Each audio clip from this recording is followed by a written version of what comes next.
You can support In the Past Lane by buying some of our merchandise, like shirts, hoodies, mugs, and stickers.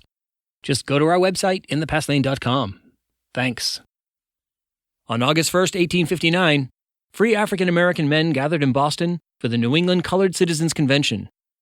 They drew up a series of resolutions, including the following assertion of black citizenship and a rejection of calls for free African Americans to be deported to Africa. Our right to live here is as good as the white man's, and is incorporated in the Declaration of Independence, in the passage which declares that all men are created equal and endowed by their Creator with certain unalienable rights, that among these are life, liberty, and the pursuit of happiness. Then let us remain here and claim our rights upon the soil where our fathers fought side by side with the white man for freedom. Yes, let us stay here and vindicate our rights to citizenship and pledge ourselves to aid in the completing of the revolution for human freedom commenced by the patriots of 1776 and see our country as free as the air we breathe.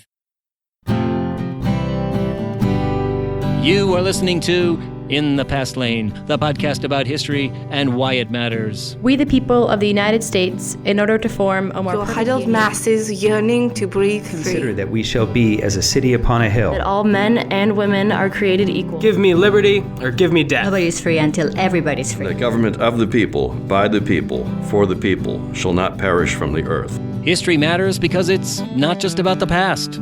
History's about us, here and now. It explains the world we live in and why things are the way they are. And history gives us insights into how to achieve a more just, peaceful, and prosperous future. So people, let's do this.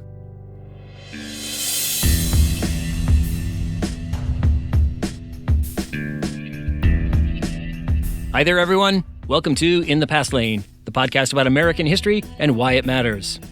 I'm host Edward T. O'Donnell, your historian at large, and this is In the Past Lane, episode 143, in which we explore the origins of birthright citizenship in U.S. history. We are brought to you by SBI, Snoring Beagle International, and come to you this week from the George Hackett Studios, located in central Massachusetts. You can learn more about me, this podcast, and our guests at our website, inthepastlane.com, and on Facebook, Twitter, Instagram, and at our YouTube channel. Guiding us along, as always, is our stalwart executive producer, Lulu Spencer. So what's happening in the Past Lane this week? Well, it's finals week at the college, so everyone's a bit tired, but also increasingly excited by the prospect of summer.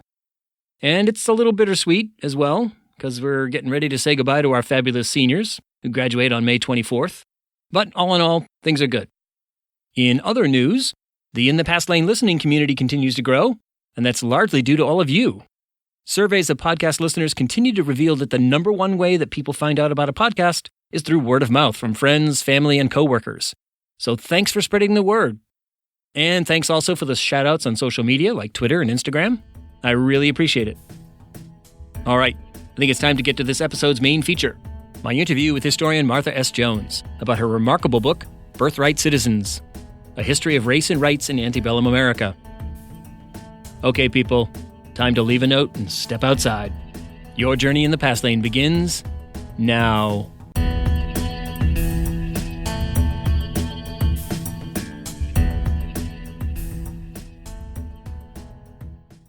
Late last year, in an interview with Axios, President Trump was asked about birthright citizenship. Now, how ridiculous. We're the only country in the world where a person comes in, has a baby, and the baby is essentially a citizen of the United States for 85 years with all of those benefits. It's ridiculous. It's ridiculous.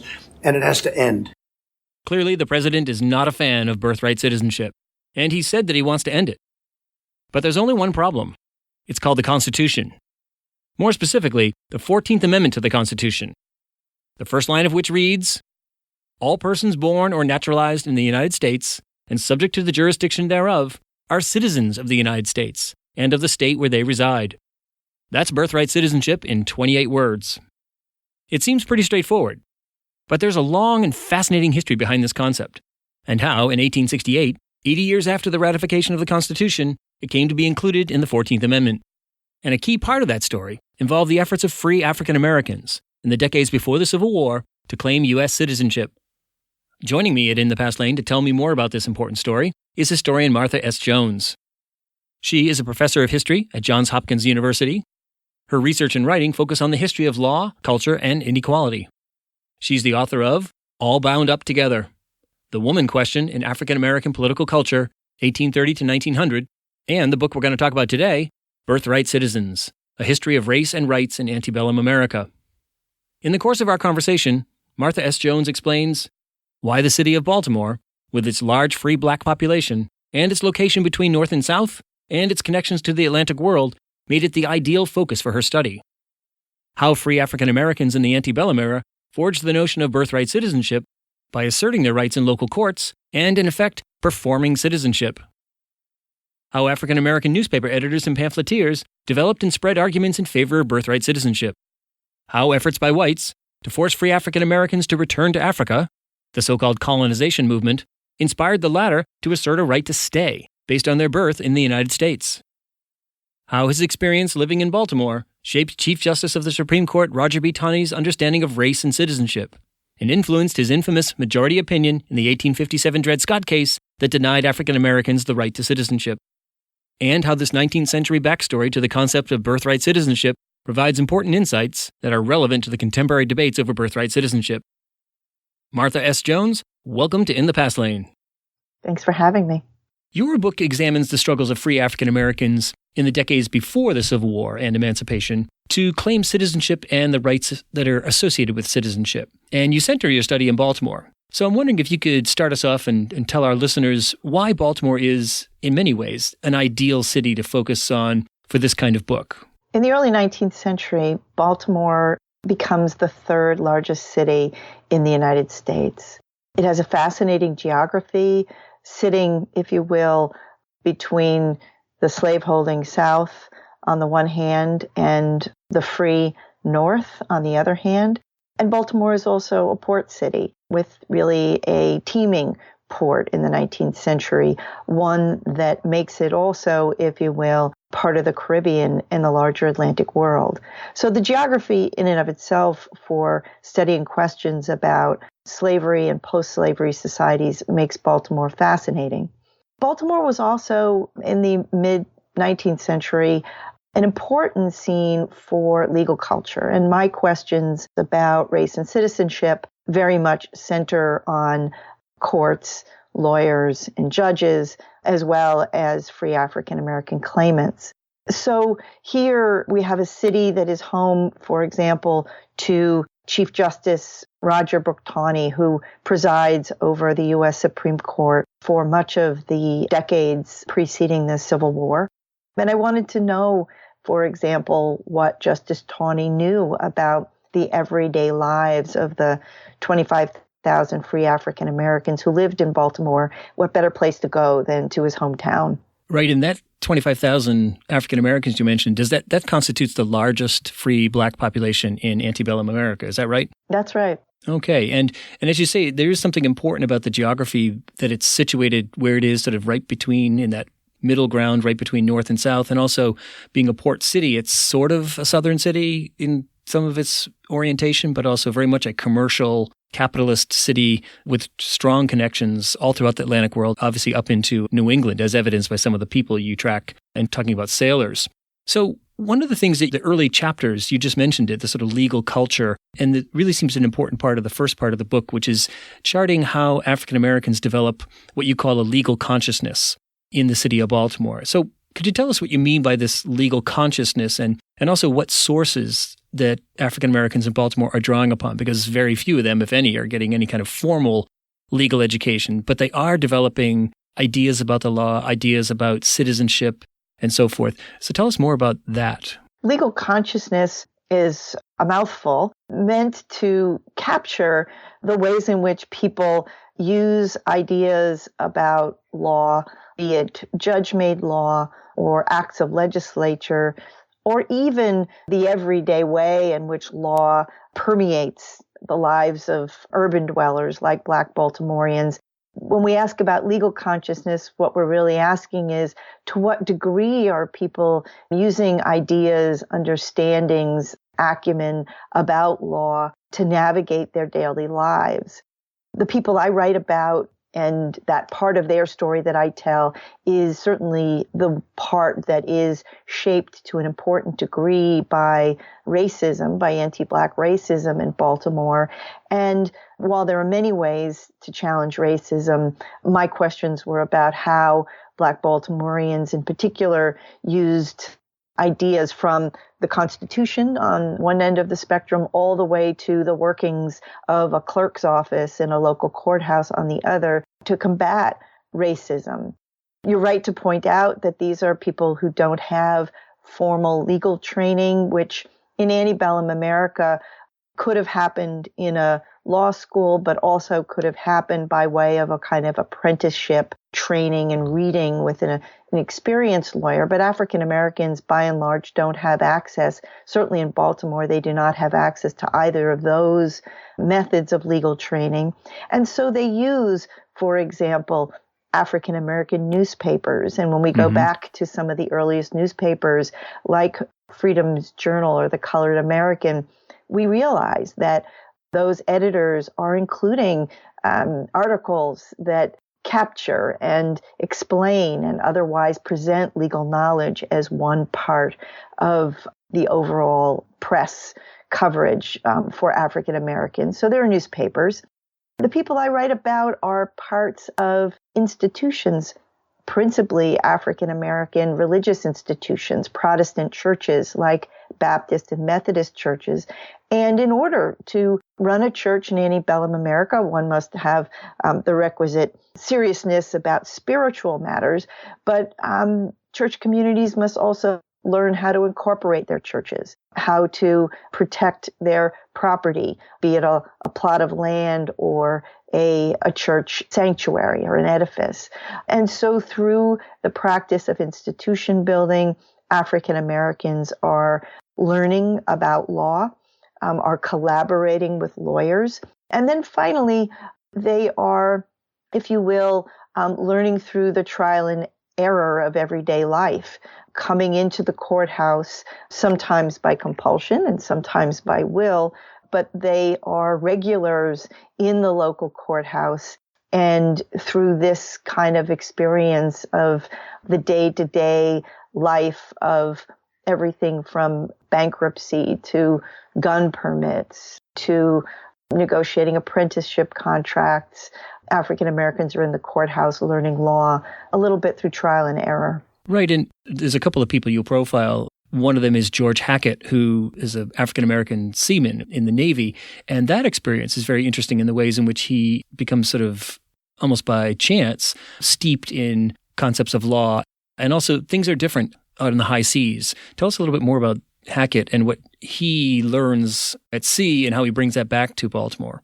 Yeah, thank you. Hackett is a fascinating figure who runs episodically through the book as a whole. But as a young man, he has tried his hand at building a family and becoming a small entrepreneur in Baltimore. He's had some setbacks, and indeed, he goes to sea, joins the U.S. Navy, is the steward or the body servant to a Commodore on the USS Constitution. And fortunately, the naval officers are excellent record keepers, and we can follow the nearly 2 years that he spends in the Navy aboard the Constitution and appreciate the kinds of things he would have learned. So everything from, on the one hand, Hackett watches as the officers adjudicate or, in essence, hold informal trials, trying to resolve the kind of everyday disputes that inevitably erupt on a naval vessel when it's at sea. So sailors are stealing from one another. They're getting into scuffles with one another. And Hackett watches as the officers convene these informal trials on deck. He sees that Black sailors can testify against white sailors, something that Black men in Baltimore could not do in the local courthouse. He sees the ways in which, if the accusation is proven, a white sailor can be flogged in the U.S. Navy, and they are flogged for minor infractions. And Hackett knows that back in Baltimore, only African American men are subject to flogging. when convicted of a crime. So there's something about life on a naval vessel that changes, almost inverts some of the racial etiquette that has permeated legal culture in Baltimore, showing Hackett the ways in which African American men, African American sailors do have the capacity and perhaps should have the capacity to make legal claims. So one other source, beyond the experience of people like Hackett, are pamphleteers. You mentioned newspapers, and that's key, but also people that write pamphlets. There's also colored conventions where men gather and formalize their notions of rights and freedom. And then those, of course, this is kind of an interwoven network because those proceedings and those declarations are then printed in newspapers. And one of the figures that you profile is William Yates, who in 1838 publishes, not in Baltimore, but in Philadelphia, but it still has great salience throughout the Atlantic world, a pamphlet called The Rights of Colored Men. Can you tell us a little bit more about people like Yates? And he's not the only one, but he's a very notable one. William Yates is an abolitionist who makes his mark, if you will, on the movement by embedding himself in communities of free people of color. And for Yates, this work is essential because he's looking ahead, if you will, to the abolition of slavery, and already by the 1830s beginning to ask questions about, well, what then, right? What then in the wake of slavery's abolition? Who will African Americans be, not only as free people, but possibly as members of the body politic? So he writes his book, Rights of Colored Men, to, first of all, collect evidence about this question. He's interested in the Constitution of the United States. He's interested in the individual states. And he compiles, if you will, shards of evidence, episodes that go toward making the case that to the degree that slavery has already been abolished in the North, African Americans are coming to be regarded as citizens, full citizens, with the same rights as their white counterparts. And he's doing this work, which is research in the field, collecting evidence, but he goes on, as you said, then to publish that in the form of a legal treatise. Here, a familiar abolitionist tactic, which is to say, yes, abolitionists are speaking from the podium, using the power of the convention and public gatherings to make their case, but abolitionists are also deeply, deeply a part of the print culture of Antebellum America, and Yates publishes his book in that tradition. It is meant to be informative and a reference for people who are doing the work around Black rights and Black citizenship in this period, but it is also a piece of, if you will, propaganda.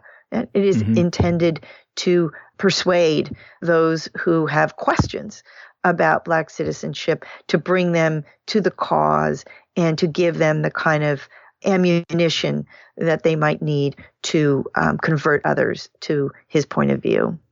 And one of the things that seems to be looming in terms of needing ammunition and needing ideas and ways of framing arguments in the state of Maryland is this perpetual threat of colonization. Colonization as an idea that says, basically, it's predicated on the idea that a multiracial democracy is impossible and that the only solution to free African Americans is to encourage, if not, coerce them to leave the country to go to places like Liberia or islands in the Caribbean. And tell us more about that, because Maryland's colonization effort is different from other places. And colonization, this idea that the future of the nation is a white man's republic, is an old idea that we can trace back certainly to the 18th century. But in the U.S., it isn't until the end of the 18 teens that colonization becomes formalized in a national movement, a movement that is committed to not only the politics of removing African Americans from the country, but the raising of funds, the outfitting of ships, the establishment of Liberia all to give a material dimension to this vision of a white republic going forward. In Maryland, colonization is an especially, how can we say, popular movement, which is to say, in a state between slavery and freedom, where slavery is, if not dying out, has seriously diminished as a way of organizing labor and politics. This question about the future of free people of color is a front burner one for Marylanders. And as a consequence, not only do private citizens, private leaders organize a colonization movement in Maryland, this movement receives state monies to help encourage free African Americans to leave. Now, I had known about colonization when I began this book, and I had always had the impression that colonization was characterized by a kind of voluntary force. In other words, colonization was premised on the view that former slaves would be encouraged or enticed to leave, but never forced to leave the United States. But when I looked more closely at Maryland, part of what I discovered was that there was in the state something I come to call radical colonization. That is from the 1820s forward, state leaders who in the legislature quite regularly propose not simply that former slaves should be encouraged to leave the state, but that state law should be rewritten such that African Americans, former slaves, could be made to leave by virtue of compulsion. So the people I write about, who are themselves looking to construct this argument about their status as citizens, are doing so in part because they are looking to resist this prospect that they might be forced by the state of Maryland to leave the state and also to leave the country. They think, they hope, that citizenship status would shield them from that prospect. Yeah, in some ways, we are conditioned as 21st century people to think that, civil rights begins, certainly in the 19th century, we have a lot of evidence for this.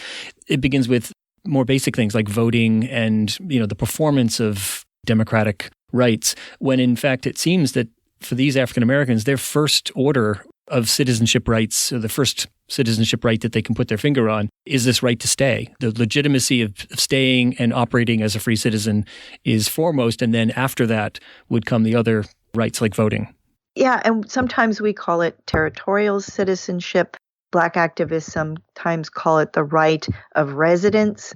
But you've captured the essence of their idea, which is that if they are citizens of the United States, they cannot be forced to relocate. They follow the example of Indian removal in the 1830s. And this tragic example only reinforces their sense that the individual states and perhaps the U.S. government is very capable of wholesale removing people, relocating them. And so this gives simply more urgency to their claims for citizenship. Right. And this quest for citizenship, this sort of way of coming up with ways to claim it and to articulate it. You mentioned earlier the scenes in the courthouse. Maybe we could move more fully into that realm, because the city courthouse does seem to be this great nexus of everyday life, every people coming in. And as you said, sometimes they're being hauled into court, sometimes they're voluntarily going there. And it's, I think the subtitle to your chapter, Everyday Scenes of Race and Law, where incidents and suits and cases that are large and small are brought there. And you make the argument that a lot of times what these free African Americans are doing is, by going to court, they are performing as citizens. They are acting as citizens. In a way, modern terminology, we say, fake it till you make it. And this seems to be what they're doing. They're saying, we're going to act like citizens. We're going to go into court and stand before a judge, and we're going to make our cases. Tell us more about that. And then we could maybe move from there into the black laws that are some of the reasons why they're heading into court. Sure. So the local courthouse is where I begin this study. I'm just curious to know, in fact, what African Americans might be doing in a day-to-day sense in a courthouse, long before we get to big questions about the Constitution or the Supreme Court. What were people doing? And indeed, African Americans are there as everyday figures. They don't do a lot of speechifying, but they do a lot of action. And that's really the reason to look at the records of the local courthouse. And they are, in my view, performing citizenship, trying it on, cloaking themselves in the kinds of activities, looking to pick up and to grasp the kinds of rights that are associated with citizenship. All of this is possible, again, in an everyday piecemeal sense in a local courthouse. And if we wondered whether anybody would notice, well, that's another reason to spend time in the courthouse archives and appreciate how in a city like Baltimore, as large and commercialized and busy as it is, only has one city courthouse. And everyone with any sort of official business in Baltimore, sooner or later, will make their way into that courthouse. And so it is a place for the performance of many things for many sorts of people, including former slaves, who are really there, on the one hand, to manage the concerns of their everyday lives, but also to make a claim for themselves as members, ordinary members of the body politic. This is what citizens do, essentially. We go to court, whether it's to formalize a document or to defend oneself. And defending oneself becomes more and more necessary as the state of Maryland and Baltimore begin to adopt black laws. These are laws designed specifically to curb the freedoms and make life difficult for these free African Americans. Tell us more about that and what some of the examples of these black laws are and how African Americans respond to them and how that plays into their evolving notions of citizenship.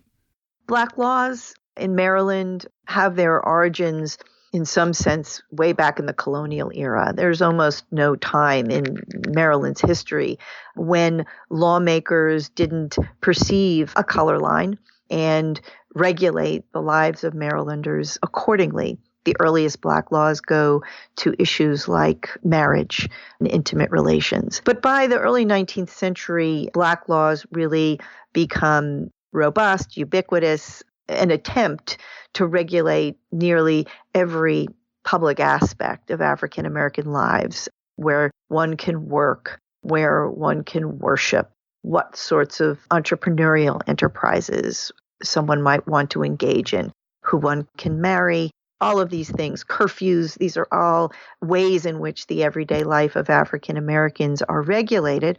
And some of the black laws that I look at impose special permit or license requirements on former slaves.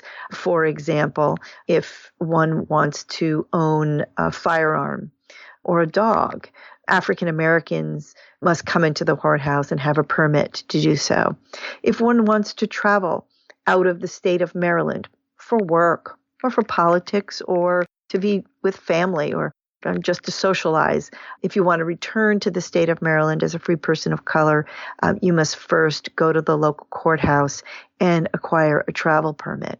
So black laws certainly intended to regulate and in some sense to denigrate the lives of former slaves, but they become one of those ways in which African Americans learn to use the courthouse and to acquire legal permission, if you will, legal protection, if you will, for some of the activities like the right to travel that comes to be associated with citizenship in the 19th century. Another area that you looked at, which was really an eye-opener to me, was the Orphan Courts and the questions of apprenticeship law as another line of battle or field of battle regarding rights and citizenship. Tell us more about how that played out in antebellum Baltimore. So in their everyday lives in Baltimore, African Americans are a poor, really impoverished class, which has many implications for their family lives, including making it such that parents look beyond their families to apprenticeship in an effort not only to support their children, but to see to it that their children learn a trade, are at least minimally literate.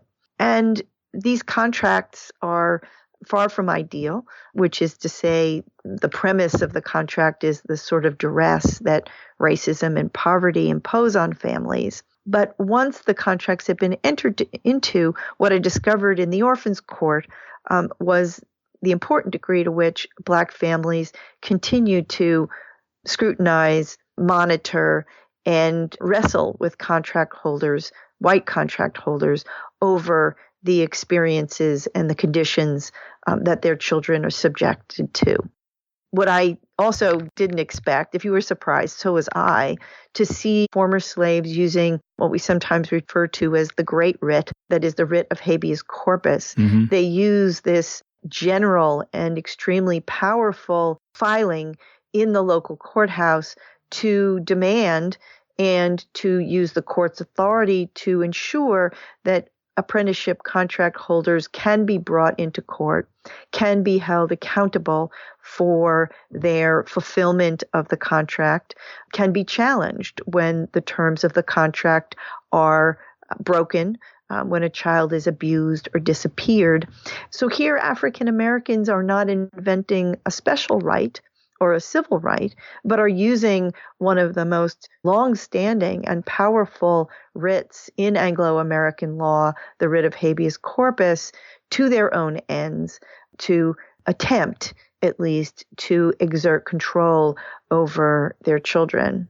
And as you point out, they're not very successful. The law is very much stacked against them when it comes to winning those cases, but the mere act of doing it is part of this raising of legal consciousness and notions of citizenship.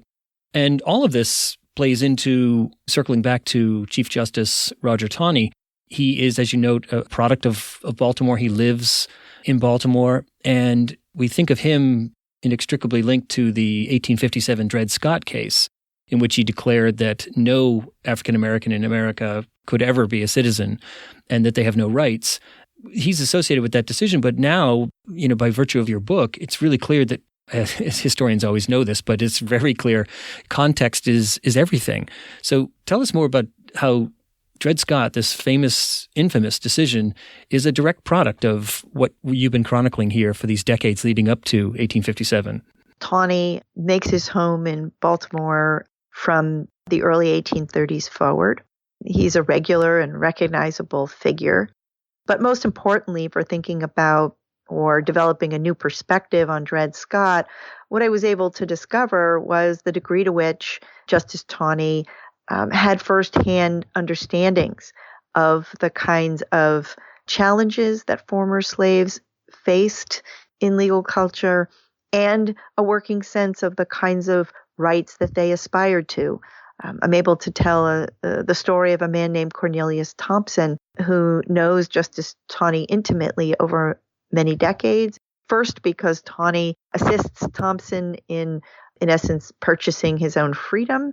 And then because Thompson will spend much of the balance of his life then working for Justice Taney as a personal servant, we see how Justice Taney comes to learn from the ground up what it means, for example, for a man like Cornelius Thompson to secure a travel permit, to be able to leave the state seasonally, to secure work when he needs to.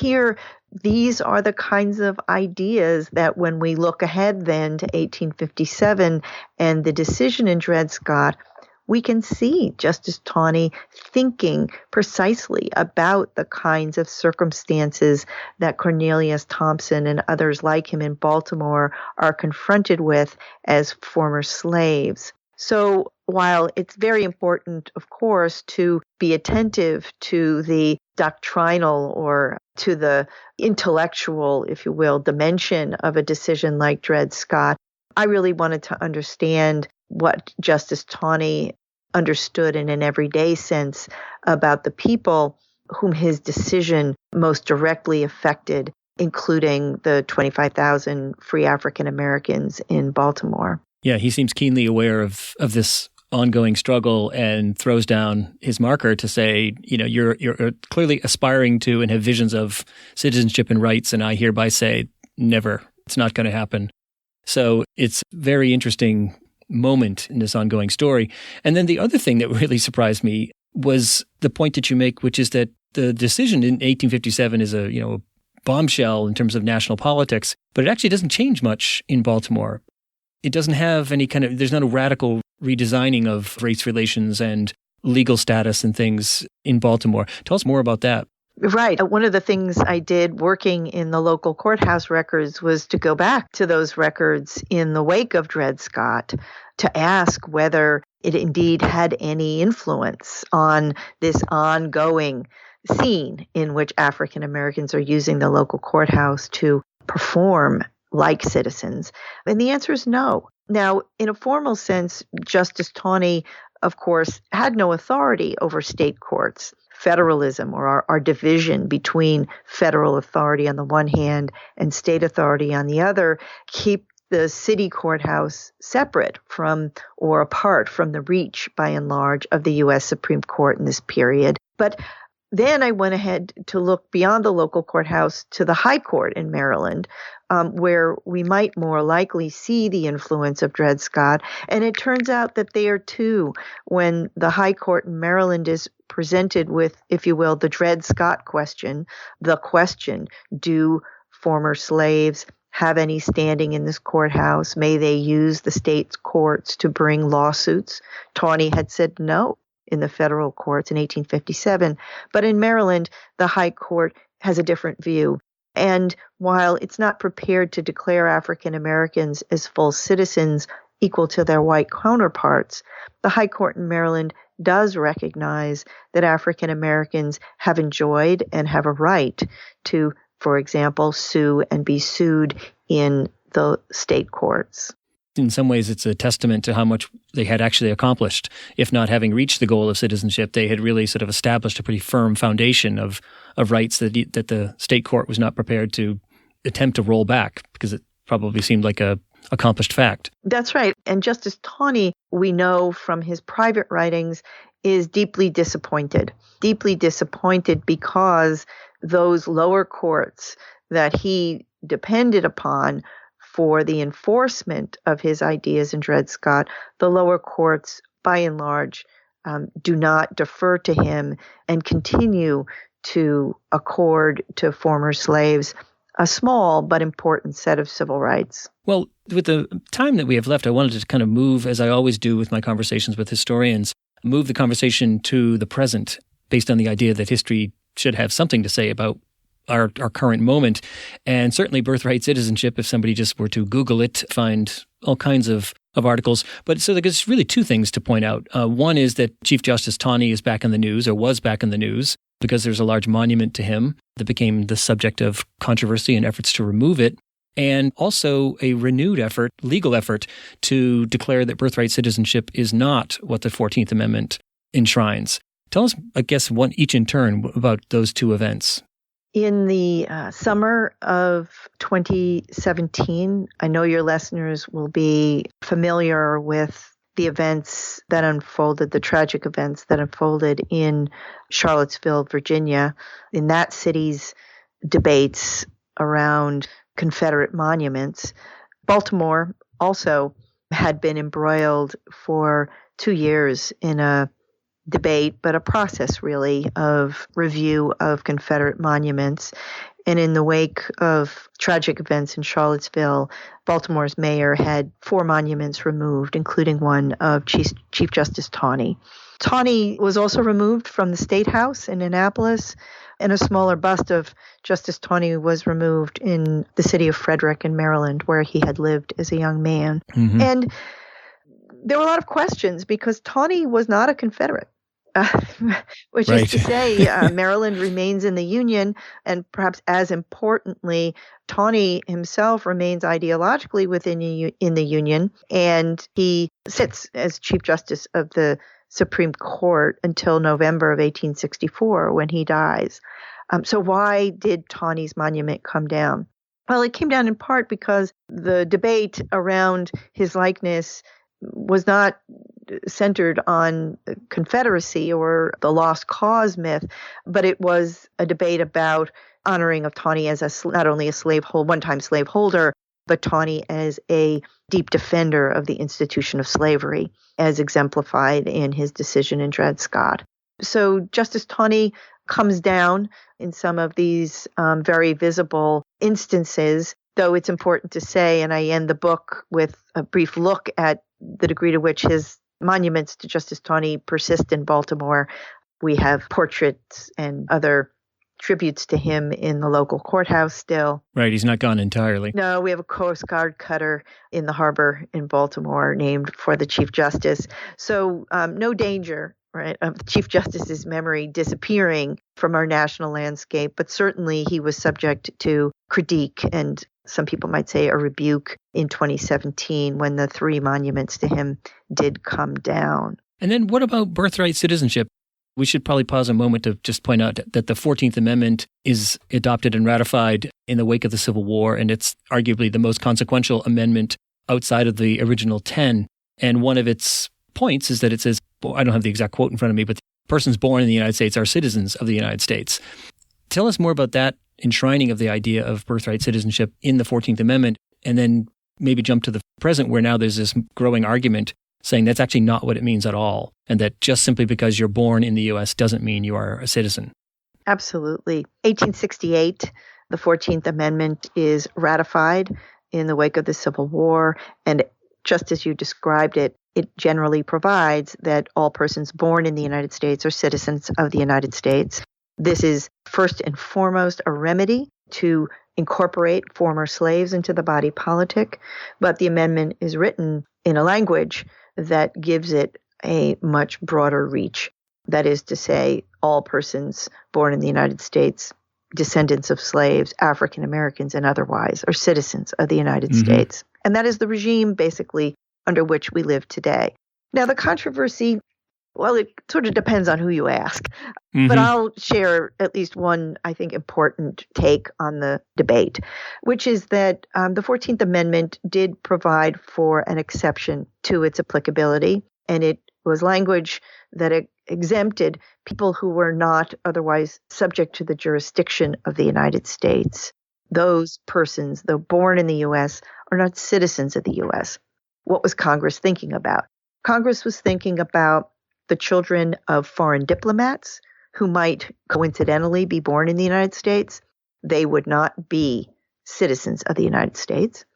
Congress was thinking, hypothetically, about children born to members of an occupying army.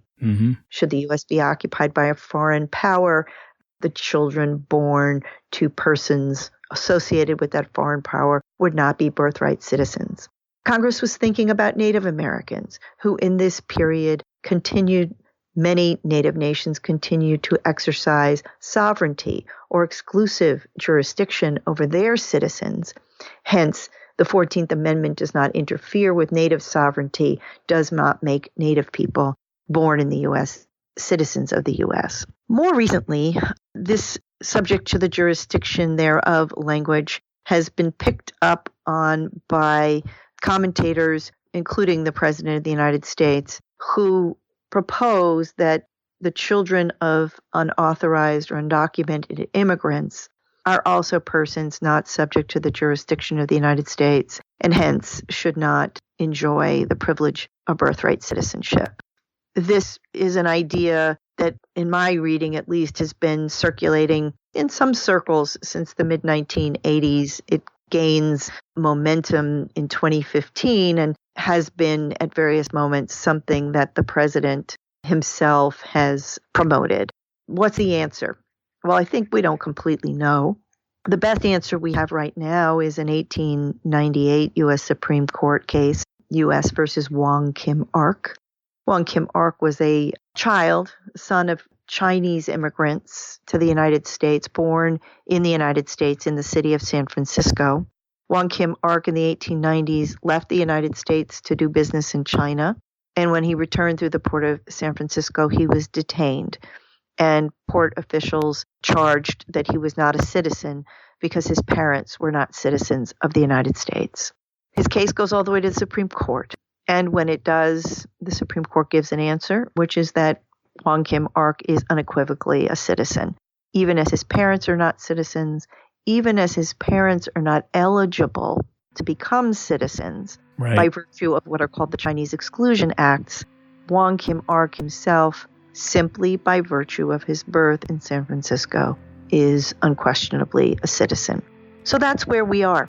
And what this president or what the U.S. Supreme Court as it's constituted in 2019 or 2020 might do with that question, we cannot say for certain, but certainly there is a strong precedent in the case of Wonky Mark. Right. I think it's likely there'll be an effort to reinterpret and reframe what that 14th Amendment actually does and what birthright citizenship actually means. Where it goes, we won't know. But with your book, we have a lot to think about in terms of the long history of birthright citizenship and how it's played out in the 19th and into the 20th and 21st century. So, Martha Jones, thank you so much for taking the time to talk to us at In the Past Lane. It's a pleasure. Thanks very much for having me. Martha S. Jones is author of Birthright Citizens, A History of Race and Rights in Antebellum America, published by Cambridge University Press and available everywhere. If you enjoyed this episode of In the Past Lane, I hope you'll consider supporting the podcast with a donation of as little as $1 a month. These donations go to covering the cost of equipment, hosting services, and professional editing. Just go to inthepastlane.com and click on support. Thanks.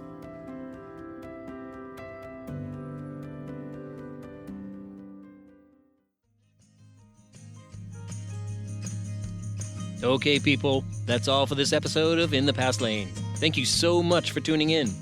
For more information about the many things we talked about today, head over to our show page for this episode at inthepastlane.com. If you like what you've heard, please subscribe to this podcast at Apple Podcast, Stitcher, Overcast, Spotify, or wherever you access your podcasts. I'm In the Past Lane's host, Edward T. O'Donnell, your historian at large, reminding you that history explains our world. So let's pay attention to it. Thanks for listening. We hope you'll join us next time for another journey in the Past Lane. Hey, Lulu, we're thinking of putting together an In the Past Lane softball team. You in? Do you think giving me a bat near my coworkers is a good idea?